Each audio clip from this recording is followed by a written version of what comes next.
Cairo से 1.5-2 मील दूर, जहां एक तरफ रेत के टीले और बाकी हर तरफ सहरा रेत के समंदर की मानंद उफक तक फैला हुआ था, इंसान के समंदर तले दब गया था।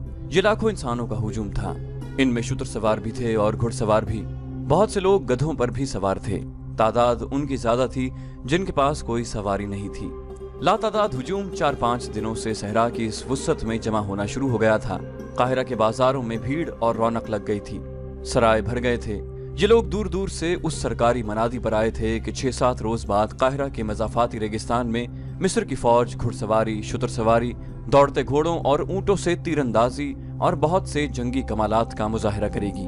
मनादी में ये ऐलान भी किया गया था कि गैर फौजी लोग भी इन मुजाहिरों में जिस किसी को चाहें तेगजनी, कुश्ती, दौड़ते घोड़ों की लड़ाई और तीरंदाजी वगैरह के लिए ललकार कर मुकाबला कर सकते हैं। ये मनादी सलाहुद्दीन अय्यूबी ने करवाई थी। उसके 2 मकासद थे। एक ये कि लोगों को फौज में भर्ती होने की तरगीब मिले, और दूसरे ये कि जो लोग अभी तक सुल्तान को फौजी लिहाज से कमजोर समझते हैं उनके शुकूक रफा हो जाएं। सुल्तान अय्यूबी को जब ये इत्तलाएं मिलने लगी कि लोग 6 रोज पहले ही तमाशागाह में जमा होना शुरू हो गए हैं तो वो बहुत खुश हुआ। मगर अली बिन सुफियान परेशान सा नजर आ रहा था। उसने सुल्तान के आगे इस परेशानी का इजहार कर भी दिया। सुल्तान अय्यूबी ने मुसर्रत से उसे कहा, अगर तमाशाइयों की तादाद 1 लाख हो जाए तो हमें 5000 सिपाही तो मिल ही जाएंगे। अली बिन सुफियान ने कहा, मोहतरम अमीर, मैं तमाशाइयों के हुजूम को किसी और जाविये से देख रहा हूँ। मेरे अंदाजे के मुताबिक अगर तमाशाइयों की तादाद 1 लाख होती तो उसमें 1000 जासूस होंगे। देहात से औरतें भी आ रही हैं। इनमें ज्यादातर सूडानी हैं। इनमें अक्सर का रंग इतना गोरा है कि ईसाई औरत उनमें छुप सकती है। सुल्तान अय्यूबी ने कहा, मैं तुम्हारी इस मुश्किल को अच्छी तरह समझता हूँ अली, लेकिन तुम जानते हो कि मैंने जिस मेले का इंतजाम किया है वो क्यों जरूरी है। तुम अपने महकमे को और ज्यादा होशियार कर दो। अली बिन सुफियान ने कहा, मैं इसके हक में हूँ। ये मेला बहुत ही जरूरी है। मैंने अपनी परेशानी आपको परेशान करने के लिए नहीं बताई, सिर्फ ये इत्तला पेश की है कि ये मेला अपने साथ क्या खतरा ला रहा है। काहिरा में आरजी क़ैबा खाने खुल गए हैं जो सारी रात शायकीन से भरे रहते हैं। तमाशाइयों में से बाज ने शहर के बाहर खैमे नस्ब कर लिए हैं। मेरे गिरोह ने मुझे इत्तला दी है कि इनमें भी क़िमारबाजों और इस्मत फरोशों के खैमे मौजूद हैं। कल मेले का दिन है। नाचने गाने वालियों ने तमाशाइयों से दौलत के ढेर इकट्ठे कर लिए हैं। मेला खत्म हो जाएगा तो ये गलाजत भी हुजूम के साथ ही साफ हो जाएगी। सुल्तान अय्यूबी ने कहा, मैं इस पर पाबंदी आयद नहीं करना चाहता। मिस्र की इखलाकी हालत अच्छी नहीं। रक्स और इस्मत फरोशी 1-2 दिनों में खत्म नहीं की जा सकती। अभी मुझे ज्यादा से ज्यादा तमाशाइयों की जरूरत है। मुझे फौज तैयार करनी है और तुम जानते हो अली, हमें बहुत ज्यादा फौज की जरूरत है। मैंने फौज और इंतजामिया के सरबराहों के इजलास में ये जरूरत वजाहत से बयान कर दी थी। अली बिन सुफियान ने कहा, मैं आपको इस वजाहत से रोक नहीं सकता अमीर मोहतरम। मेरी सुराख रसां निगाहों में इन सरबराहों में निस्फ ऐसे हैं जो हमारे वफादार नहीं। आप अच्छी तरह जानते हैं कि इनमें कुछ ऐसे हैं जो आपको इस गद्दी पर नहीं देखना चाहते, और बाकी जो हैं उनकी दिलचस्पियां सूडानियों के साथ हैं। मैंने इनमें से हर एक के पीछे एक आदमी छोड़ रखा है। मेरे आदमी मुझे इनकी सरगर्मियों से आगाह करते रहते हैं। किसी की कोई खतरनाक सरगर्मी सामने आई? सुल्तान अय्यूबी ने पूछा। नहीं, अली बिन सुफियान ने जवाब दिया, सिवाय इसके कि ये लोग अपनी हैसियत और रुतबों को फरामोश करके रातों को मशकूक खैमों में और उन मकानों में चाहते हैं जो आरजी क़हबा खाने और रक्स गाहें बन गए हैं। 2 ने तो नाचने वाली लड़कियों को घरों में भी बुला लिया है। इनसे ज्यादा मेरा दिमाग उन 2 बादबानी कश्तियों पर घूम रहा है जो 10 रोज गुजरे बहीरा रूम के साहिल के साथ देखी गई थी। सुल्तान अय्यूबी ने पूछा, उनमें क्या खास बात थी? उस वक्त तक बहीरा रोम के साहिल से फौज को वापस बुला लिया गया था। वहां ढकी छुपी जगहों पर 2-2 फौजी समंदर पर नजर रखने के लिए बिठा दिए गए थे। अली बिन सुफियान ने माहीगीरों और सहराई खाना बदोशों के लिबास में साहिल पर इंटेलिजेंस के चंद आदमी मुकर्रर कर दिए थे। ये एहतमाम एक तो इसलिए किया गया था कि सलीबी अचानक हमला न कर दें, और दूसरा इसलिए कि इधर से सलीबियों के जासूस न आ सकें। मगर साहिल बहुत लंबा था। कहीं कहीं चट्टानें भी थीं जहां समंदर अंदर आ जाता था। सारे साहिल पर नजर नहीं रखी जा सकती थी।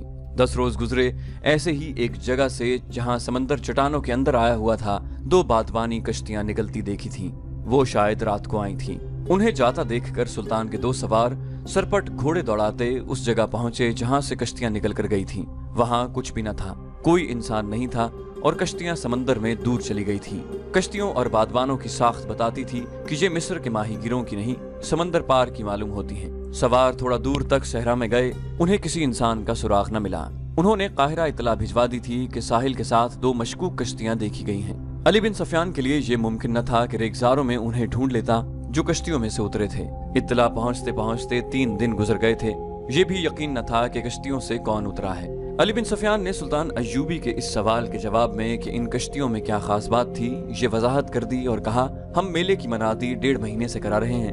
1.5 مہینے میں خبر یورپ کے وسط تک پہنچ سکتی ہے اور وہاں سے جاسوس آ سکتے ہیں۔ مجھے یقین کی حد تک شک ہے کہ تماشائیوں کے ساتھ صلیبیوں کے جاسوس میلے میں آ گئے ہیں۔ قاہرہ میں اس وقت لڑکیاں عارضی طور پر نہیں مستقل طور پر فروخت ہو رہی ہیں۔ سلطان سمجھ سکتے ہیں کہ ان کے خریدار معمولی حیثیت کے لوگ نہیں ہو سکتے۔ ان خریداروں میں قاہرہ کے تاجر، ہماری انتظامیہ اور فوج کے سربراہ اور نامی گرامی بردہ فروش شامل ہیں۔ بکنے والی لڑکیوں میں صلیبیوں کی جاسوس لڑکیاں ہو سکتی ہیں اور یقیناً ہوگی۔ سلطان ایوبی ان اطلاعوں سے پریشان نہ ہوا۔ بحیرہ روم میں صلیبیوں کو شکست دیے تقریباً 1 سال گزر گیا تھا۔ علی بن سفیان نے سمندر پار جاسوسی کا انتظام کر رکھا تھا جو مضبوط اور 100% قابل اعتماد نہیں تھا۔ تاہم یہ اطلاعیں مل گئی تھیں کہ صلیبیوں نے مصر میں جاسوس اور تخریب کار بھیج رکھے ہیں۔ ابھی یہ معلوم نہیں ہو سکا تھا کہ مصر کے متعلق ان کے منصوبے کیا ہیں۔ بغداد اور دمشق سے آنے والی اطلاعوں سے پتہ چلتا تھا کہ صلیبیوں نے زیادہ تر دباؤ ادھر ہی رکھا ہوا ہے۔ وہاں خصوصاً شام میں وہ مسلمان امراء کو عیاشیوں اور شراب میں ڈبوتے چلے جا رہے تھے۔ سلطان نور الدین زنگی کی موجودگی میں صلیبی ابھی براہ راست ٹکر لینے کی جرت نہیں کر رہے تھے۔ بحیرہ روم میں جب صلاح الدین ایوبی نے ان کا بیڑا بما لشکر غرق کر دیا تھا، ادھر عرب میں سلطان زنگی نے صلیبیوں کی مملکت پر حملہ کر کے انہیں صلح پر مجبور کیا اور جزیہ وصول کر لیا تھا۔ اس مارکے میں بہت سے صلیبی سلطان زنگی کی قید میں آئے تھے، جن میں رینالٹ نام کا ایک صلیبی سالار بھی تھا۔ سلطان زنگی نے ان قیدیوں کو رہا نہ کیا تھا کیونکہ صلیبیوں نے مسلمان جنگی قیدیوں کو شہید کر دیا تھا۔ اس کے علاوہ صلیبی عہد شکنی بھی کرتے تھے۔ سلطان ایوبی کو اطمینان تھا کہ ادھر سلطان زنگی سلطنت اسلامیہ کی پاسبانی کر رہا ہے، پھر بھی وہ فوج تیار کر رہا تھا تاکہ صلیبیوں سے فلسطین لیا جائے اور عرب کی سرزمین کو کفار سے پاک کیا جائے۔ اس کے ساتھ ہی وہ مصر کا دفاع مضبوط کرنا چاہتا تھا۔ بیک وقت حملے اور دفاع کے لیے بے شمار فوج کی ضرورت تھی۔ مصر میں بھرتی کی رفتار سلطان ایوبی کے عزائم کے مطابق سست تھی۔ اس کی ایک وجہ یہ تھی کہ سوڈانیوں کی جو فوج توڑ دی گئی تھی، اس کے کماندار اور عہدیدار دیہات میں سلطان ایوبی کے خلاف پروپیگنڈا کر رہے تھے۔ اس فوج میں سے تھوڑی سی تعداد سلطان کی فوج میں وفاداری کا حلف اٹھا کر شامل ہو گئی تھی۔ کچھ فوج مصر سے تیار کر لی گئی تھی اور کچھ سلطان زنگی نے بھیج دی تھی۔ مصر کے لوگوں نے ابھی یہ فوج نہیں دیکھی تھی، نہ ہی انہوں نے سلطان ایوبی کو دیکھا تھا۔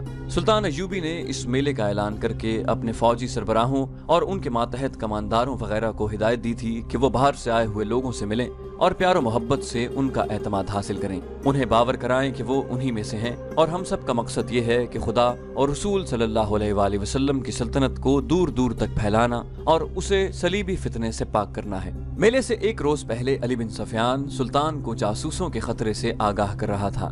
اس نے کہا، امیر محترم، مجھے جاسوسوں کا کوئی ڈر نہیں۔ دراصل خطرہ اپنے ان کلمہ گو بھائیوں سے ہے جو کفار کے اس زمین دوز حملے کو کامیاب بناتے ہیں۔ اگر ان کا ایمان مضبوط ہو تو جاسوسوں کا پورا لشکر بھی کامیاب نہیں ہو سکتا۔ میلے کے تماشائیوں میں جو ناچنے والی لڑکیاں نظر آ رہی ہیں وہ صلیبیوں کا جال ہیں، تاہم میرا گروہ دن رات مصروف ہے۔ سلطان ایوبی نے کہا، اپنے آدمیوں سے یہ کہہ دو کہ جاسوس کو جان سے نہ ماریں، زندہ پکڑو۔ جاسوس دشمن کے لیے آنکھ اور کان ہوتا ہے، لیکن ہمارے لیے وہ زبان ہے۔ وہ تمہیں ان کی خبریں دے گا جنہوں نے اسے بھیجا ہے۔ میلے کی صبح طلوع ہوئی۔ وہ میدان بہت ہی وسیع تھا جس کے 3 اطراف تماشائیوں کا ہجوم تھا۔ جس طرف ریت کے ٹیلے تھے ادھر کسی کو جانے کی اجازت نہیں تھی۔ جنگی دف بجنے لگے، گھوڑوں کے ٹاپوں کی آوازیں اس طرح سنائی دیں جیسے سیلابی دریا آ رہا ہے۔ گرد آسمان کی طرف اٹھ رہی تھی۔ یہ 2000 سے زیادہ گھوڑے تھے۔ پہلا گھوڑا سوار میدان میں داخل ہوا، یہ صلاح الدین ایوبی تھا۔ اس کے دونوں طرف علمبردار تھے اور پیچھے سواروں کا دستہ تھا۔ گھوڑوں پر پھولدار چادریں ڈالی گئی تھیں۔ ہر سوار کے ہاتھ میں برچھی تھی۔ برچھی کے چمکتے ہوئے پھل کے ساتھ رنگین کپڑے کی چھوٹی سی جھنڈی تھی۔ ہر سوار کی کمر سے تلوار لٹک رہی تھی۔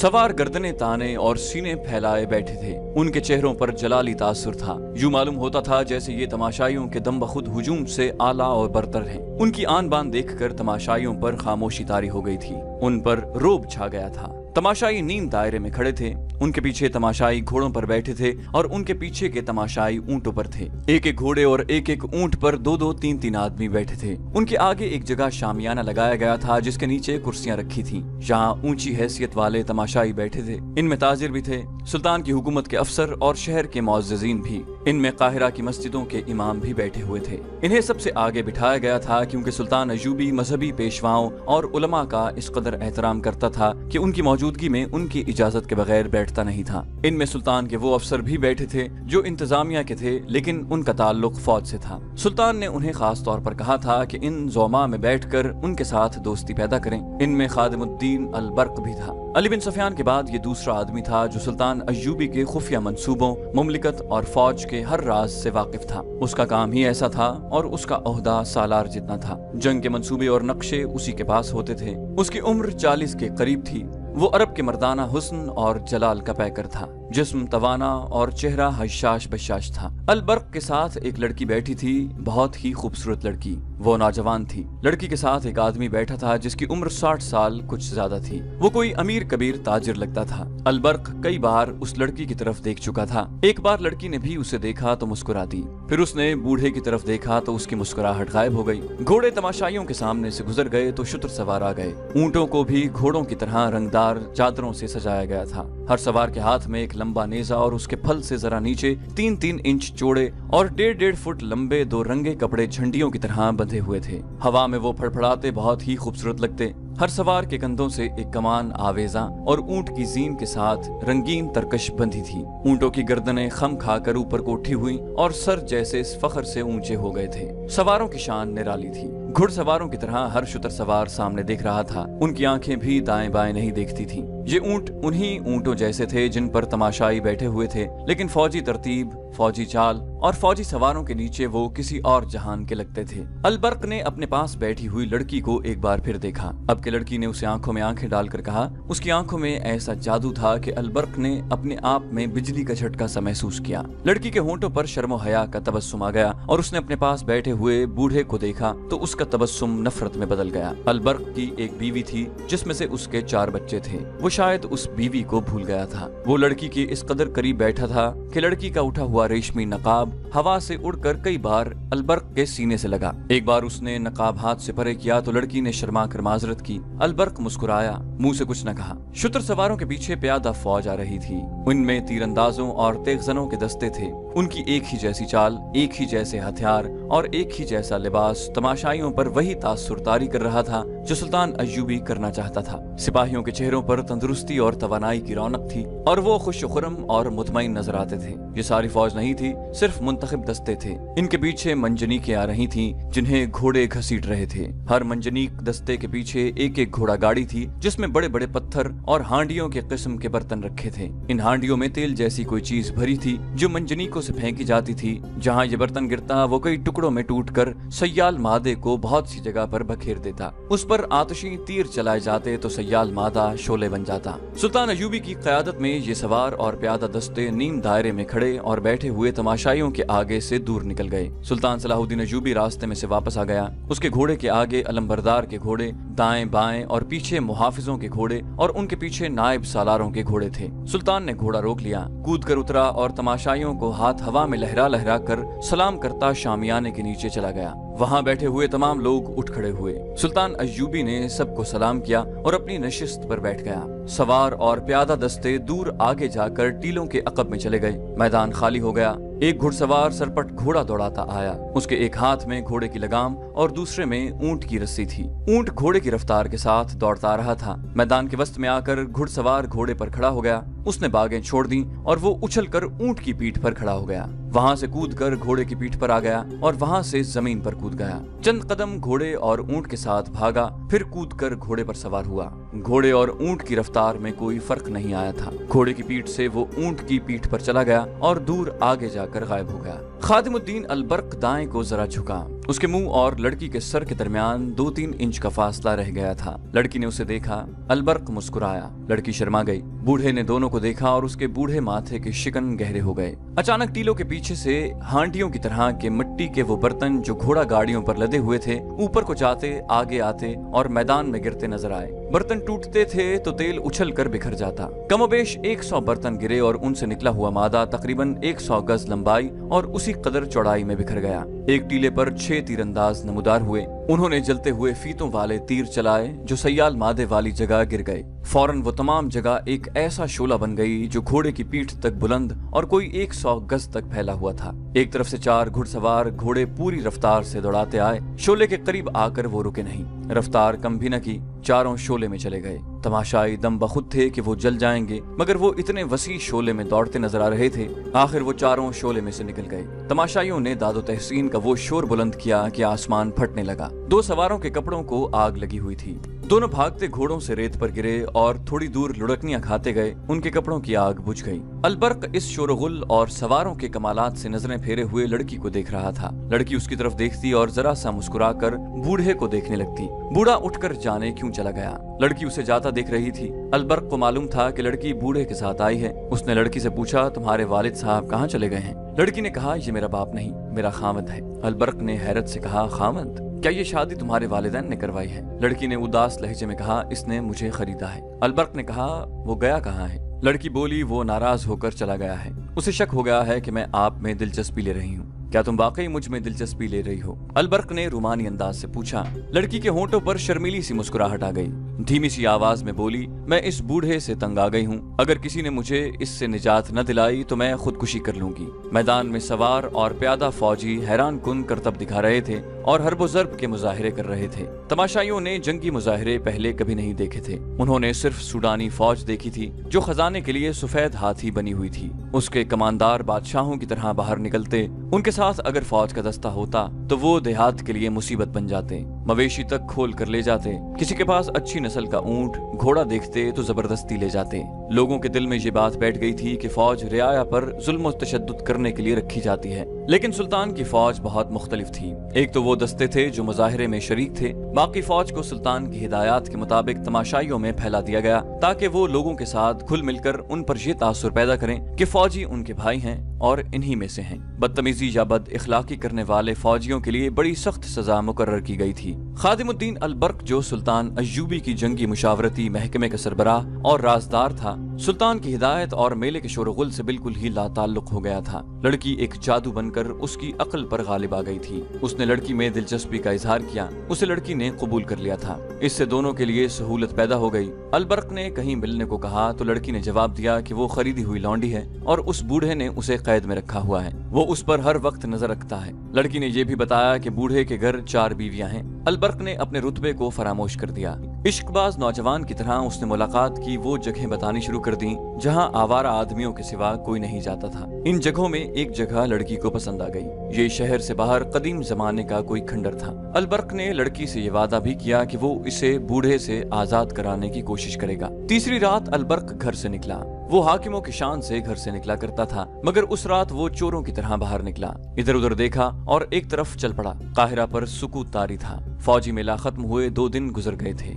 बाहर से आए हुए तमाशाई जा चुके थे। सरकारी हुक्म के तहत आरजी कहबा खाने उठा दिए गए थे। अली बिन सुफियान का महकमा अब ये सुराख लगाता फिर रहा था कि बाहर से आई हुई कितनी लड़कियां और कितने मशकूक लोग शहर या मजाफाती देहात में रह गए हैं। मेले का मकसद पूरा हो गया था। 2 ही दिनों में 4000 जवान फौज में भर्ती हो गए थे और मजीद भर्ती की तवक्को थी। अलबर्क शहर से निकल गया और उसने उस खंडर का रुख किया जहां लड़की को आना था। सहराई गीदड़ों के सिवा जमीन व आसमान गहरी नींद सो गए थे। लड़की ने अलबर्क से कहा था कि वो बूढ़े की कैदी है और वो उस पर हर वक्त नजर रखता है। फिर भी अलबर्क इस उम्मीद पर जा रहा था कि लड़की जरूर आएगी। मुमकिन खतरों से निमटने के लिए उसके पास एक खंजर था। औरत ऐसा जादू है कि जिस पर तारी हो जाए वो किसी की परवाह नहीं करता। अक्ल दानिश उसका साथ छोड़ जाते हैं। अलबर्क पुख्ता उम्र का आदमी था, मगर वो नादान नौजवान बन गया था। उसे अंधेरे में खंडर के करीब एक तारीक साया सर से पांव तक लिबादे में लिपटा हुआ नजर आया और खंडर के खड़े स्याह भूत में जज्ब हो गया। वो तेज तेज चलता खंडर में पहुंच गया। गिरी हुई दीवार के शिगाफ में से वो अंदर आ गया। आगे अंधेरा कमरा था। छत में बड़ी जोर से कोई बहुत बड़ा परिंदा फड़फड़ाया। अलबर्क ने हवा के तेज झोंके महसूस किए और अचानक उसके मुंह पर थप्पड़ पड़ा।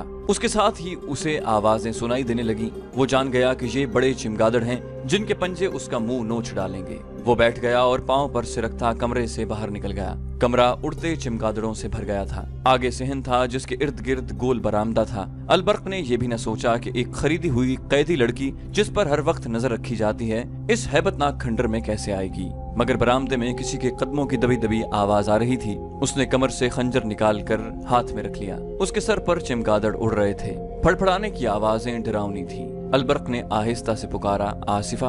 लड़की ने उसे अपना नाम बता दिया था और मेले में ये भी बता दिया था कि वो किस तरह फरोख्त हुई है। उसे आसिफा की आवाज सुनाई दी, आप आ गए। वो बरामदे में दौड़ती आई और अलबर्क के साथ चिपक गई। कहने लगी, आपकी खातिर जान को खतरे में डाल कर आई हूँ। मुझे जल्दी वापस जाना है। बूढ़े को शराब में नींद का सुफूफ पिला कर आई हूँ, कहीं वो जाग न उठे। अलबर्क ने पूछा, क्या तुम उसे शराब में जहर नहीं पिला सकती? आसिफा ने कहा, मैंने कभी कत्ल नहीं किया। मैंने तो कभी ये भी नहीं सोचा था कि इस तरह किसी गैर मर्द से मिलने इस डरावने खंडर में आऊंगी। अलबर्क ने उसे बाजुओं में जकड़ लिया। अचानक उनके पीछे बरामदा रोशन हो गया। जिस कमरे में से अलबर्क गुजर कर आया था उसमें से 2 मशलें निकली। ये लकड़ियों के सरों पर तेल में भीगे हुए कपड़े लपेट कर बनाई गई थीं। उनके शोले खासे बड़े थे। अलबर्क ने आसिफा को अपने पीछे कर लिया। उसके हाथ में खंजर था। क्या ये खंडर में रहने वाली बदरूहें थीं? यह लड़की के ताक़ुब में उसका खामद आ गया था। अलबर्क अभी सोच ही रहा था कि एक आवाज गरजी, दोनों को कत्ल कर दो। मशलें करीब आईं तो उनके नाचते शोलों में अलबर्क और आसिफा को 4 आदमी नजर आए। एक के हाथ में बर्छी और 3 के पास तलवारें थीं। उन्होंने मशलें जमीन में गाड़ दी। खंडर का सहन रोशन हो गया। चारों आदमी अलबर्क के गिर्द भूखे भेड़ियों की तरह आहिस्ता आहिस्ता चक्कर में चलने लगे। आसिफा उसके पीछे थी। बरामदे में से एक आवाज आई, मिल गए, जिंदा न छोड़ना। ये लड़की के बूढ़े खामद की आवाज थी। आसिफा अलबर्क के अकब से आगे आ गई। उसने हकारत और गुस्से से बूढ़े से कहा, आगे आओ और मुझे कत्ल कर दो। मैं तुम पर लानत भेजती हूँ। मैं अपनी मर्जी से यहाँ आई हूँ। चारों मुसल्ला आदमी उनके गिर्द खड़े थे। बर्छी वाले ने बर्छी आहिस्ता आहिस्ता आसिफा की तरफ की और उसकी नोक उसके पहलू से लगाकर कहा, मरने से पहले बर्छी की नोक देख लो, लेकिन तुमसे पहले ये शख्स तड़प तड़प कर तुम्हारे सामने मरेगा जिसकी खातिर तुम यहाँ आई हो। आसिफा ने झपटा मारकर बर्छी पकड़ ली और झटका देकर बर्छी छीन ली। आसिफा अलबर्क से अलग हो गई और ललकार कर कहा, आओ, आगे आओ, मैं देखती हूँ कि तुम मुझसे पहले इस आदमी को किस तरह कत्ल करते हो। अलबर्क खंजर आगे किए उसके सामने आ गया। लड़की ने बर्छी से उस पर वार किया जिससे उसने बर्छी छीनी थी। वो आदमी पीछे को भागा। उसके साथियों ने अलबर्क पर हमला करने की बजाय सिर्फ पैंतरे बदले। वो अलबर्क को आसानी से कत्ल कर सकते थे मगर वो बढ़कर हमला नहीं कर रहे थे। आसिफा की ललकार गरज रही थी। वो बढ़कर वार करती थी मगर वार खाली जाता था। अलबर्क ने एक आदमी पर खंजर से हमला किया तो 2 आदमी उसके पीछे आए। आसिफा एक ही जस्त में उसके पीछे हो गई। उसके हाथ में लंबी बर्छी थी जो तलवार का मुकाबला कर सकती थी। खंजर तलवार के मुकाबले में कुछ भी नहीं था। बूढ़ा एक तरफ खड़ा अपने आदमियों को ललकार रहा था। थोड़ी सी देर उन्होंने अलबर्क और आसिफा पर हमले किए। आसिफा उन पर टूट पड़ती थी। अलबर्क वार बचाता था और खंजर से वार करने की कोशिश करता था मगर अजीब अमर ये था कि लड़की के हमलों के बावजूद कोई जख्मी नहीं हुआ। बूढ़े के आदमियों ने भी तेगजनी के जौहर दिखाए मगर अलबर्क और आसिफा को खराश तक न आई। इतने में बूढ़े ने कहा, रुक जाओ, और लड़ाई बंद हो गई। बूढ़े ने कहा, मैं ऐसी बेवफा लड़की को घर में नहीं रखना चाहता। मुझे मालूम नहीं था कि ये इतनी दलेर और बहादुर है। अगर इसे मैं जबरदस्ती ले भी गया तो ये मुझे कत्ल कर देगी। मैं तुम्हें इसकी पूरी कीमत दूंगा। अलबर्क ने कहा, कहो तुमने इसे कितने में खरीदा है? बूढ़ा हाथ बढ़ाकर आगे बढ़ा और अलबर्क से हाथ मिलाकर बोला, मेरे पास दौलत की कमी नहीं, मैं ये लड़की तुम्हें बख्श देता हूँ। इसे तुम्हारे साथ इतनी मोहब्बत है कि तुम्हारी खातिर इतने सारे आदमियों के मुकाबले में आ गई है। मैं इसे इसलिए भी तुम्हारे हवाले करता हूँ कि ये जंगजू नस्ल की लड़की है। मैं ताजिर और सौदागर हूँ। ये किसी तुम जैसे जंगजू के घर में अच्छी लगेगी। तीसरी वजह ये कि तुम सुल्तान सलाहुद्दीन अय्यूबी की हुकूमत के हाकिम हो। मैं सुल्तान का वफादार और मुरीद हूँ। मैं तुम्हें नाराज नहीं करना चाहता। जाओ, मैंने इसे तलाक दी और इसे तुम पर हलाल कर दिया। चलो दोस्तों, इन्हें अकेला छोड़ दो। और वो मशलें उठाकर चले गए। अलबर्क की हैरत की इंतहा ये थी कि उसके पांव तले जमीन हिलने लगी। उसे यकीन नहीं आ रहा था। वो इसे बूढ़े का फरेब समझ रहा था। उसे ये खतरा नजर आ रहा था कि ये लोग रास्ते में घात लगाकर इन दोनों को कत्ल करेंगे। आसिफा के हाथ में बर्छी थी। वो अलबर्क ने ले ली और कुछ देर बाद खंडर से बाहर निकला। दोनों दाएं बाएं और पीछे देखते तेज तेज चलने लगे। जरा सी आहट सुनाई देती तो वो चौंक कर रुक जाते। हर तरफ अंधेरे में देखने की कोशिश करते और आहिस्ता आहिस्ता चल पड़ते। शहर में दाखिल हुए तो उनकी जान में जान आई। आसिफा ने रुककर बाजू अलबर्क के गले में डाल दिए और पूछा, आपको मुझ पर एतमाद है या नहीं? अलबर्क ने उसे सीने से लगा लिया। उस पर जज्बात का इतना गलबा था कि कुछ बोल न सका। लड़की ने उसे बेदाम खरीद लिया था। उसे ये तो अब पता चला था कि लड़की उसे कैसी दीवानगी से चाहती है और कितनी बहादुर है। दरअसल वो लड़की के हुस्न पर मर मिटा था। आसिफा को देखकर उसने महसूस किया कि उसकी बीवी उसके काम की नहीं। उस दौर में जब औरत फरोख्त होती थी, घर में बीवी की कोई हया नहीं थी। बैक वक्त 4 बीवियां तो खामद अपना हक समझता था, लेकिन जो पैसे वाले थे वो 2-4 खूबसूरत लड़कियां बगैर निकाह के रख लेते थे। मुसलमान उमरा को औरतों ने ही तबाह किया था। उनके यहाँ ये भी रिवाज था कि एक आदमी की बीवियां खामद की खुशनुदी हासिल करने के लिए ढूंढ ढूंढ कर खूबसूरत लड़कियां खामद को बतौर तोहफा पेश करती थीं। अलबर्क जब आसिफा को साथ लिए घर में दाखिल हुआ तो सब सोए हुए थे। सुबह उसकी बीवी ने अपने खामद के पलंग पर इतनी हसीन लड़की देखी तो उसे जर्रा भर महसूस न हुआ कि उसका सुहाग उजड़ गया है, बल्कि वो खुश हुई कि उसके इतने अच्छे खामद को इतनी खूबसूरत लड़की मिल गई। उसके आ जाने से वो कुछ फराइज से सुबकदोश हो गई थी। अलबर्क की हैसियत ऐसी थी कि वो ऐसी एक और बीवी या दाश्ता रख सकता था।